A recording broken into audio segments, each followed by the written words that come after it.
Jackson, most evolutionary biologists and geneticists would argue that the best way to answer this question of ancestry, the best way to demonstrate whether or not evolution is true, is through genetics and biology. Okay, that's real-time evidence, empirical evidence. A bone, a rock, those things aren't inherited, sperm and egg, right? Genes, traits, and genetics are. And so do you have a line of evidence from biology, perhaps genetics, something that we can observe in real time, something that's empirical to show the validity of large-scale evolution? Sure, I know we've talked about this just again a lot, but endogenous retroviruses.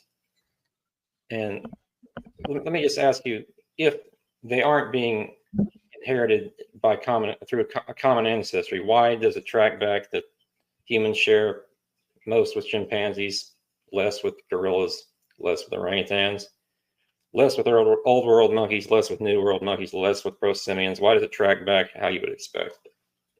Because that's how you claim it tracks. You don't have any actual evidence of that. Can I share my screen? Well, real quick, I want Jackson. Are you asking Kent?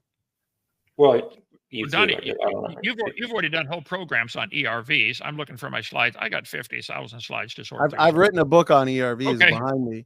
And you take the ERV question while I find my stuff, okay? Yeah, Jackson. So Jackson, if ERVs are largely created units of DNA function rather than the ancient remnants of past viral infections, okay, if they were designed that way in the same way that multiple manufacturing companies, they design their vehicles with engines, okay, well then a nested hierarchical distribution of them in the biological world would not be surprising, because we look a lot more similar to a chimpanzee than we do to a dog or a banana plant.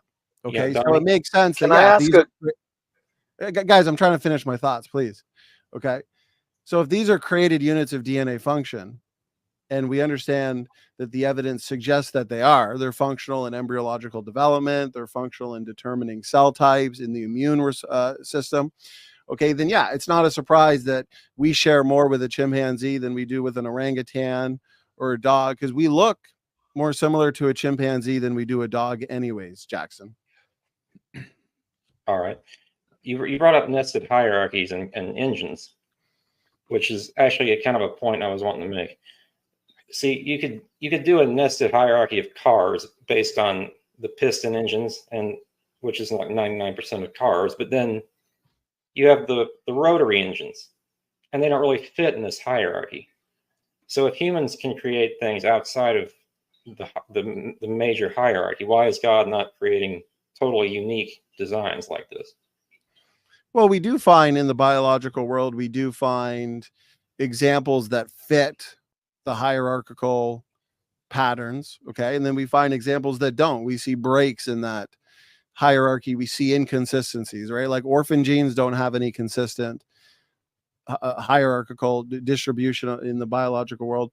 And even within the ERVs, there's certain ERVs that don't fit the expected pattern. I do have papers on that I could bring forth. And so, yeah, overall, your sedans do share a lot more with a hatchback than they do with a semi-tractor trailer or an airplane or a boat.